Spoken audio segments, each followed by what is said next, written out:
সাংবাদিকদের নির্দিষ্ট আসনে চলে যান। সাংবাদিকদের নির্দিষ্ট আসনে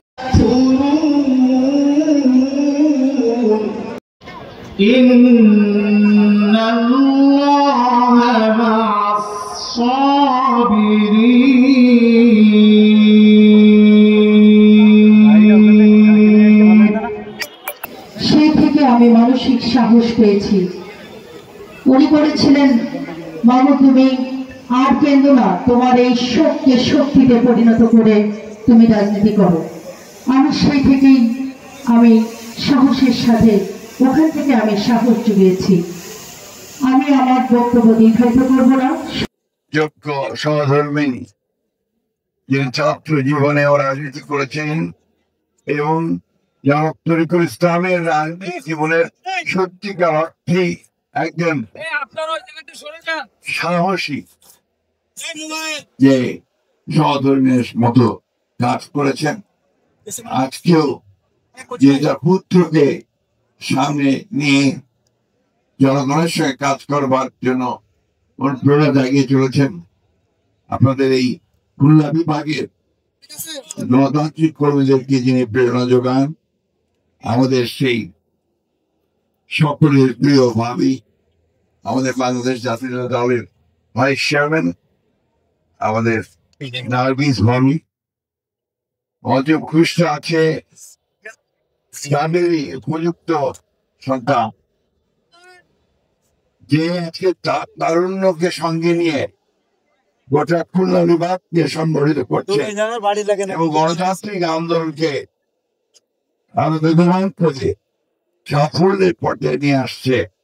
আমাদের সকলের প্রিয় আমি মধ্যে ভূমিষ্ঠ আছেন এই আগামী নির্বাচনে যারা প্রাথমিকভাবে মনোনয়ন পেয়েছেন, তারা যশোরের কেন্দ্রীয় নেতৃবৃন্দ, অন্যান্য আশেপাশের জেলাগুলো থেকে আসা নেতৃবৃন্দ এবং এই সভাপতির প্রিয় ভাই বোনেরা, আসসালামু আলাইকুম। হিন্দু ভাই বোন তারাও তরিকুল ভাইয়ের স্মরণ সভায় কথা বলতে গেলে আমরা যারা তার সহকর্মী ছিলাম, দীর্ঘকাল ছাত্র জীবন থেকে একসাথে রাজনীতি করেছি, আমরা অত্যন্ত ভারাক্রান্ত হয়ে যাই। ভারাক্রান্ত হয়ে যায় এই জন্যই যে এই মানুষটি এখন খুব বেশি প্রয়োজন ছিল। ভারাক্রান্ত হয়ে যায় এই জন্যে যে তিনি এই ফ্যাসিস্টের যে বিদায়, যে বিয়োগান্তক বিদায়, সেটা তিনি দেখে যেতে পারলেন না।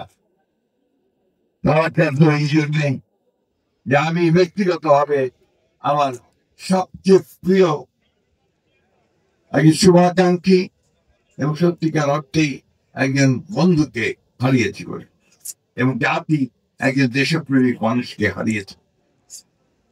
প্রিয় ভাই বোনেরা, জনাব তরিকুল ইসলামের সম্পর্কে কথা বলতে গেলে একটা বই লিখতে হবে। আমার অনুরোধ থাকবে তার যোগ্য পুত্রের প্রতি, তরিকুল ইসলামের জীবনের উপর একটা বই রাখা হোক। এর জন্যই প্রয়োজনীয় ব্যবস্থা তিনি নেবেন, কারণ তিনি একটা ইনস্টিটিউশন, উনি নিজে একটি প্রতিষ্ঠান। সেই ছাত্র জীবন থেকে কত সংগ্রাম করেছেন, কতবার জেলে গেছেন, কতবার নির্যাতিত হয়েছেন, নিপীড়িত হয়েছেন, তারপরেও তার মানুষকে ছেড়ে কোথাও যান। এই মৌলানা আব্দুল ভাসানী নেতৃত্বে ন্যাপ করেছেন। সেই ন্যাপ থেকে যখন ন্যাপ মার্চ করে প্রেসিডেন্ট জিয়াউর রহমানের বিএনপির সঙ্গে একীভূত হলো, তখন সেই বিএনপির সঙ্গে তিনি থেকেছেন। তখন থেকেই শক্ত একটা মহিরুলের মতো এই দক্ষিণাঞ্চলকে তিনি পাহারা দিয়ে রেখেছেন। জনাব তরিকুল ইসলামের তার যে বর্ণাঢ্য রাজনৈতিক জীবন, তার নিশ্চয়ই এক ডকুমেন্ট থাকা খুব প্রয়োজন। এটা তরিকুল ইসলামের ফ্যামিলির জন্য নয়, এটা আমার পরবর্তী প্রজন্মের জন্য, যে কিভাবে রাজনৈতিক নেতৃবৃন্দ দীর্ঘকাল ধরে তাদের বছরের উপর বছর ধরে পরিবারের দিকে না তাকিয়ে আত্মত্যাগ করেছেন এবং মানুষকে ভালোবেসে, দেশকে ভালোবেসে জীবন উৎসর্গ করেছেন। এটা আমাদের সকলের পাঠিয়ে হয় দরকার। আমি তরিকুল ইসলাম সাহেবকে গভীরভাবে আজকে থেকে শ্রদ্ধা জানাচ্ছি, দলের পক্ষ থেকে বাংলাদেশ জাতীয় দলের পক্ষ থেকে শ্রদ্ধা জানাচ্ছি, আমাদের চেয়ারপারসন দেশনেত্রী বেগম খালেদা জিয়ার তরফ থেকে শ্রদ্ধা জানাচ্ছি, একই সঙ্গে আমাদের ভারপ্রাপ্ত চেয়ারম্যান তারেক রহমানের পক্ষ থেকে আমি আজকে তাকে গভীর শ্রদ্ধা জানাচ্ছি। বন্ধুগণ, নেতা সবাই হতে পারেন না, নেতা তারাই হন যারা জনগণের হৃদয়কে ছুঁয়ে যান, যাদের জন্য জনগণ কাঁদে এবং তার ভবিষ্যৎ পরবর্তীকালে লোকে বলে যে না, এই মানুষটা আমাদের মানুষ ছিল।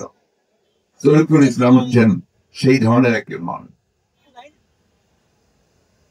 তার সম্পর্কে অল্প কথায় বলে শেষ করা যাবে না, সময় কম।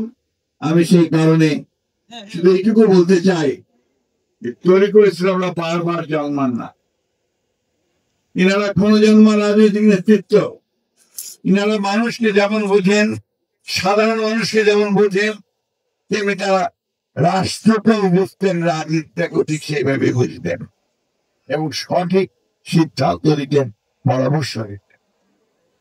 এই কারণেই দেশনেত্রী বেগম খালেদা জিয়া যে কোনো ক্রিটিক্যাল টাইমে, সংকটময় মুহূর্তে তাকে ডাকতেন, তার কাছে পরামর্শ নেন। উনি খুব অসুস্থ ছিলেন শেষের দিকটায়,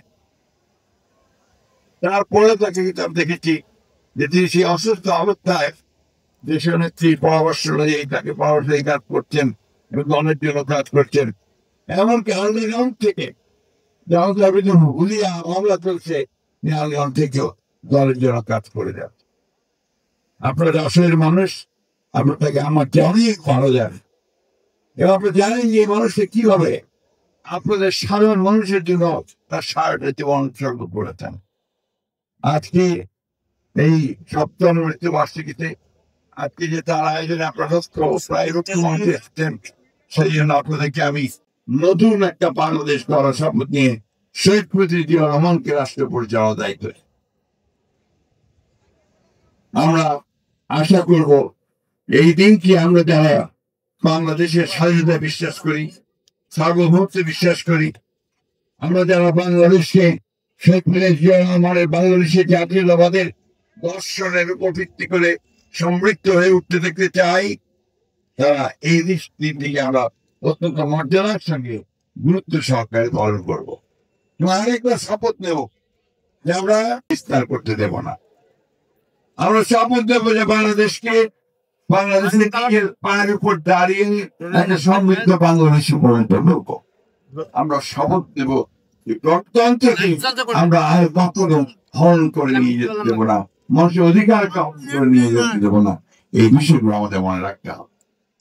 কিন্তু বন্ধুগণ, বাংলাদেশের সবসময় কিছু মানুষ থাকে, মহল থাকে, শক্তি থাকে যারা বাংলাদেশকে সবসময় ডিস্টেবিলাইজ, অস্থিতিশীল করে দিতে চায়। আজকে আপনারা নিশ্চয়ই লক্ষ্য করেছেন যে এত একটা গণঅভ্যুত্থান, ছাত্র গণঅভ্যুত্থান সংগঠিত হলো, পালিয়ে যেতে বাধ্য হলো এবং গণতন্ত্রে ফিরে যাওয়া, গণতন্ত্রকে রেস্টোর করবার, তাকে আবার শক্তিশালী করবার একটা সুযোগ সৃষ্টি হলো। তখন আবার কিছু সংখ্যক রাজনৈতিক মহল তারা আজকে অযথা অন্যায় ভাবে, অপ্রয়োজনীয় ভাবে দেশে একটা গোলযোগ সৃষ্টি করবার পায় তারা করছে। আমাদের ডক্টর ইউনূস, প্রফেসর ইউনূস, আপনারা সবাই তাকে জানেন, চেনেন, অত্যন্ত পণ্ডিত ব্যক্তি, বিদ্যান ব্যক্তি, সারা পৃথিবী জুড়ে তার সুনাম। তার সরকার এখন এখানে আছে, অন্তর্বর্তী সরকার, আমরা স্বাগত জানা গেছে। এই জন্য তিনি একজন নোবেল বিজয়ী এবং অত্যন্ত ভালো মানুষ, সবাই পৃথিবী তাকে ভালো যে বলে জানে। তিনি এই দেশকে সত্যিকার অর্থেই একটা গণতন্ত্রে ফিরে যাওয়ার পথ থেকে সুগম করবেন, একটা নির্বাচনের মাধ্যমে সকলের গ্রহণযোগ্য নির্বাচনের মাধ্যমে গণতন্ত্রে ফিরে যাওয়ার পথটাকে তিনি পরিষ্কার করবেন। কিন্তু দুর্ভাগ্যের সঙ্গে আমরা লক্ষ্য করলাম যে তিনি বাংলাদেশের রাষ্ট্রের কাঠামো পরিবর্তনের জন্য দৈনিক কল্যাণে 2016 সালে দেশনেত্রী বেগম খালেদা জিয়া যে ভিশন 2030 দিয়েছিলেন এবং আমাদের নেতা যারা তারেক রহমান 2021 সালে 31 দফা যে একটা প্রস্তাব দিয়েছিলেন রাষ্ট্র কাঠামো পরিবর্তনের, রাষ্ট্রকে গণতান্ত্রিকীকরণের, সেই আলোকে তিনি একটা গণতান্ত্রিকীকরণের লক্ষ্যে তিনি একটা কমিশন, সংস্কার কমিশন করলেন। ভালো কথা,